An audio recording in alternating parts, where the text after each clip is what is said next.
Well, if I am going to tell this story, then I must begin right at the start. She was one of the most infamous criminals in American history. Even 75 years after her death, her story continues to stand out as one of the most diabolical crimes ever committed in the United States. Our story begins in the year 1891 in the small town of Philadelphia, Mississippi, a place of dusty roads and chicken farms. It was here that a baby girl named Beulah Georgia Tann was born, though her family lovingly called her simply Georgia. From the outside, life in the Tann household looked almost picture perfect. Her father, a successful lawyer who had risen to become a respected judge, was strict, commanding, and known for his order and discipline. Her mother came from a wealthy Southern family, and together they raised Georgia with the finest education, impeccable Southern manners, and the polished expectations that only money could provide. Georgia studied classical music and took weekly piano lessons, where she learned the works of Debussy, Beethoven, and Mozart. Her father dreamed of her becoming a concert pianist, admired and refined, someone who would draw the attention of wealthy men and fit perfectly into the role of a respectable wife. To him, this was the ideal and only path for a young woman. But Georgia was not an ordinary child. She was sharp, calculating, and her eyes seemed cold as steel. She had no interest in fitting into the mold of a traditional Southern belle. The Tann household was one of appearances rather than affection, a place where love was earned but never freely given. Georgia quickly learned how to manipulate, to lie with a smile, and to show the perfect face to the world, all while hiding the darkness stirring inside her. By 1909, Georgia was a teenager, still on the path her father had laid out for her. Soon, she enrolled in Martha Washington College in Virginia, continuing her piano studies. 4 years later, she graduated with a degree in music, the type of accomplishment most young women of her time would have depended on to secure their future. But marriage and a quiet family life were not the dreams Georgia carried in her heart. After finishing her formal education, Georgia was expected to settle into the life her parents envisioned: marriage, children, and the duties of a proper Southern wife. But she had different plans. Over the next 2 summers, she traveled north to New York, where she studied law and social justice. She displayed a sharp intellect and a strong will, traits that impressed her professors. With the help of her father's influence, she even took and passed the Mississippi bar exam, officially becoming licensed to practice law. Yet, despite this remarkable achievement, her father crushed her ambitions. He told her in no uncertain terms that the law was no place for a woman. In a bitter compromise, Georgia gave up her legal dreams. Instead, she accepted a position in the only line of work considered respectable for women at the time: social work. It was within this world of orphanages and children's welfare that she would soon find her true and terrifying calling. By 1922, Georgia was hired by the Mississippi Children's Home Society, a private agency tasked with placing orphaned and abandoned children into adoptive families across the state. On the surface, she was the perfect candidate, educated, confident, and carrying herself with authority. Her job was to find homes for children, but Georgia's definition of a suitable home was twisted by her own opinions and ambitions. At that time, the child adoption system was unregulated and chaotic. Federal laws were non-existent, and state guidelines were minimal and rarely enforced. Much of the decision-making was left in the hands of private agencies, and social workers often operated with little oversight. It was an environment ripe for exploitation, and Georgia quickly recognized that silence, loopholes, and missing paperwork could be as useful as forged signatures. Her superiors soon noticed irregularities. Children were being placed with families that had never been screened, and entire adoption files went missing. By 1924, only 2 years after joining, Georgia was quietly dismissed. The official reason was mismanagement and questionable practices. But no charges were filed, no warnings were issued to other states, and no one stopped her from continuing. Georgia, however, learned from her mistakes. She would not get caught so easily again. With this lesson burned into her mind, she left Mississippi and crossed into Tennessee. There, she was about to unleash a scandal so shocking that even today, nearly a century later, it chills the hearts of parents everywhere. When Georgia arrived in Memphis, Tennessee, she wasted no time in making herself known to the city's political elite. At the center of power stood E.H. Crump, a man so influential that he controlled Memphis politics for nearly half a century. Like Georgia, Crump had Mississippi roots, and the two quickly formed a friendship. She used her southern charm and musical talent, often performing Beethoven sonatas at lavish parties where politicians, judges, and wealthy businessmen gathered. With every connection she forged, she strengthened her influence and created a protective network that would prove invaluable for what she planned next. In 1924, Georgia was hired by the Tennessee Children's Home Society as a social worker. Her education, experience, and confidence helped her rise quickly through the ranks. Soon she was named executive director of the organization. With political protection from Crump and the trust of her colleagues, Georgia seized total control over the society's operations, its budget, records, policies, and most importantly, its children. Tennessee law allowed adoption agencies to charge only a small fee of $7 per adoption within the state. But Georgia saw an opportunity hidden in the law's silence. If she placed children with wealthy families in states like New York and California, she could bypass the restrictions entirely. And because privacy laws at the time allowed her to keep little or no record of biological or adoptive parents, children who entered her care could vanish without a trace. Her scheme was supported by a growing web of corruption. Judges, like her ally Judge Camille Kelly, rubber-stamped her requests without question. Social workers, nurses, and doctors under Crump's influence looked the other way or fed her the names of poor and vulnerable mothers. Babies born to unwed teenagers, impoverished women, or even patients in mental hospitals were deemed unfit and taken away under false pretenses or forged documents. With each child, Georgia expanded her empire, building the largest black market adoption network in American history. What had begun as questionable practices in Mississippi was now becoming a full-scale criminal operation. Georgia's operation in Tennessee grew quickly, fueled by her cunning and the complete lack of oversight. She discovered that the real profit lay not in local adoptions but in selling babies to wealthy families from out of state. She would charge anywhere from $1,000 to $10,000 for a child while only paying the official $7 fee to the state. The rest of the money went straight into her pockets, funding a lavish lifestyle of expensive cars and vacation homes. Backed by Crump's political power, she operated without fear of investigation. Judges terminated parental rights with a simple nod: no hearings, no appeals, no records, just a quiet order that left families broken and powerless. Her methods of acquiring children were ruthless. She and her network targeted poor mothers, unwed teens, and even women institutionalized in mental hospitals. Many women were tricked into believing their babies had died at birth, only to have them stolen for adoption. Others signed papers they could not read, thinking they were authorizing medical care, when in truth they were surrendering custody. In some cases, children were simply taken from the streets or from daycare centers under Georgia's control. Each child was funneled into her system, erased from their past, and sold to families across the country. Among the thousands of children she placed, some ended up in the homes of the rich and famous. Actress Joan Crawford adopted twins through Georgia's network. Hollywood stars like June Allison, Lana Turner, and Dick Powell also took children from her society. Even the governor of New York, Herbert Lehman, adopted from Georgia's operations. She was praised in public as a pioneer of adoption, a woman of compassion who gave homes to the unwanted. But behind the polished reputation was a sinister truth. Many children deemed unsellable because of illness, weakness, or disability were quietly allowed to die. By the 1930s, the Tennessee Children's Home Society had the highest infant mortality rate in the country, a horrifying reflection of Georgia's cold calculations. As Georgia's power expanded, the darkness of her methods deepened. Babies who were weak, ill, or considered undesirable were quietly discarded.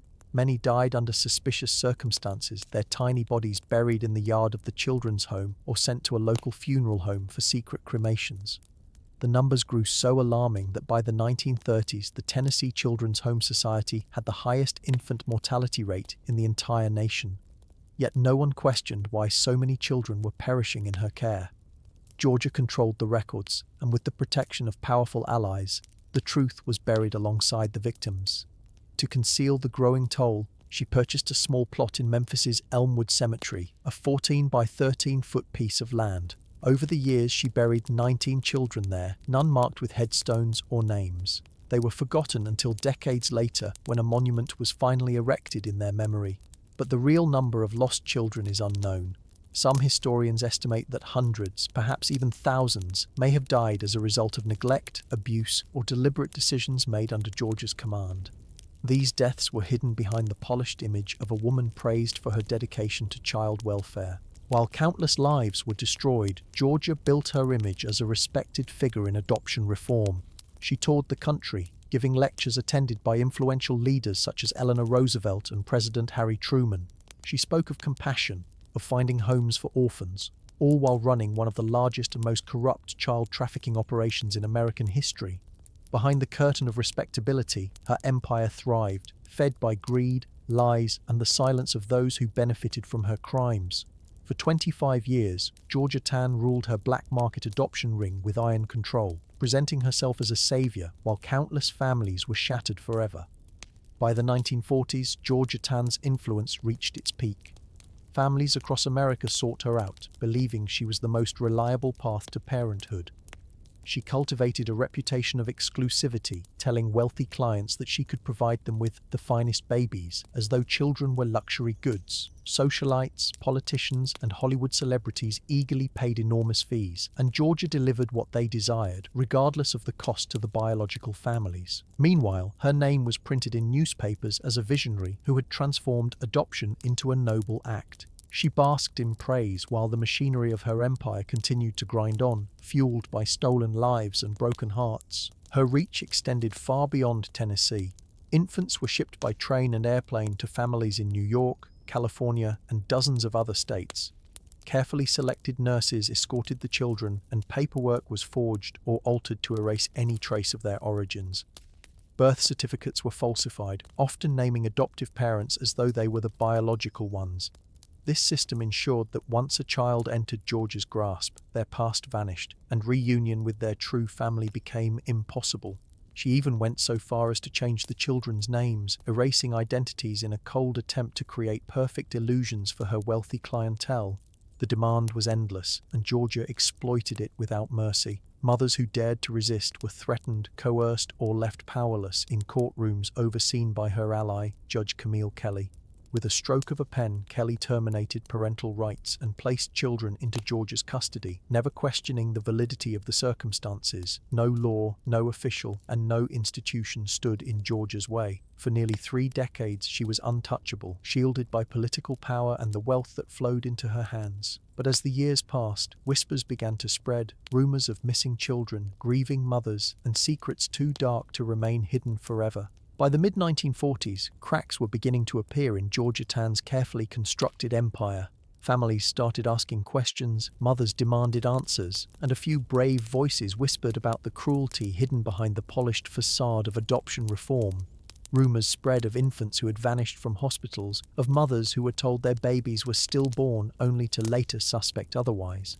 Nurses, social workers, and even neighbors whispered about the strange activities at the Tennessee Children's Home Society, but fear of political retaliation kept most of them silent. After all, Georgia was still backed by the powerful machine of E.H. Crump, and crossing her meant risking careers, reputations, and livelihoods. Even so, her crimes were becoming harder to conceal. Families who adopted children through her network occasionally discovered that birth certificates were forged or that details about the child's background were suspiciously vague.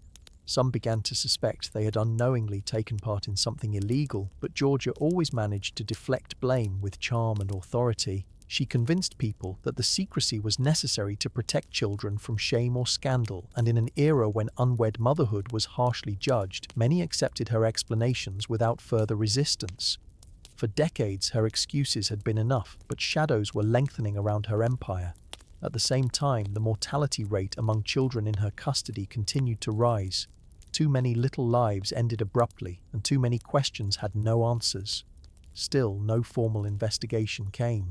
The silence of the courts and the loyalty of her allies shielded her from scrutiny. Yet history shows that even the most untouchable figures eventually stumble, and by the late 1940s, Tennessee politics were beginning to shift. New leaders with less loyalty to Crump's machine were emerging, and the winds of reform were finally turning against Georgia Tann. Her downfall, though years overdue, was drawing near, and the web of lies she had spun for decades was about to unravel in the harsh light of truth. In 1949, a new governor, Gordon Browning, took office in Tennessee, and unlike his predecessors, he was not under the iron grip of E.H. Crump's political machine. Browning had little patience for corruption, and as complaints trickled in about irregularities at the Tennessee Children's Home Society, he finally ordered a formal investigation. The man chosen to lead it was Robert L. Taylor, an attorney known for his persistence and refusal to be intimidated. For the first time in decades, Georgia Tann's empire was under scrutiny, and the secrets she had buried for so long were about to be unearthed. The findings were staggering.